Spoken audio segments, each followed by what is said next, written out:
বিসমিল্লাহির রহমানির রহিম। প্রিয় জন্মভূমি বাংলাদেশ, নির্বাচন চলে এসেছে। আজকে 10 তারিখ, আর মাত্র একদিন আছে বলা যায়। তো সবাই তো নিয়ত করেই রাখছেন যে কারে কারে ভোট দিবেন, কে কারে ভোট দিবেন, আবার কে কার কাছ থেকে কত টাকা খাইছেন, কোন দল থেকে। তো ভাই, নিজের বিবেককে একবার চিন্তা করেন, নিজের বিবেককে একবার প্রশ্ন করেন আপনি, যে আসলে আপনি এই যে টাকা নিয়া, ধরেন 500-1000 টাকা আপনাকে দিল, এই 500-1000 টাকার জন্য আপনি আজকে নিজেকে, নিজের বিবেককে আপনি বিক্রি করে দিলেন। এটা কি ঠিক করছেন? আপনি মনে করেন 5টা বছরের জন্য একজন প্রতিনিধি নির্বাচন করলেন, আজকে আপনার হাতে সুযোগ আছে। আরে আপনি তো 10 টাকার একটা জিনিস কিনতে গেলেও 10 বার চিন্তা করেন যে এটা ডেট আছে কি না, এটা কোন কোম্পানির। হ্যাঁ, তো আপনার এত মূল্যবান একটা জিনিস ভোট, এটা আপনি এইভাবে নষ্ট করবেন?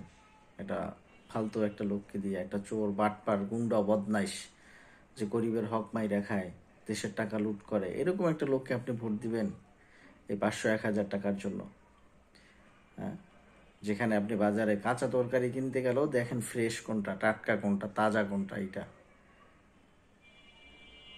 আর আপনি একটা লুচ্চা, বাটপার, এরকম একটা লোককে আপনি সামান্য কিছু টাকার জন্য আপনি ভোট দিবেন, বা দলের স্বার্থে ভোট দিবেন এমন একটা লোককে?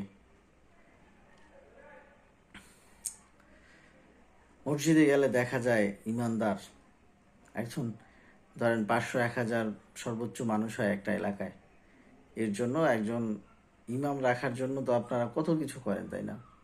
আর দাড়ি ছোট, নখ বড়, চুল একটু বড় রাখছে, ফাড়া পাঞ্জাবি পরে, এর পিছে নামাজ পড়বো?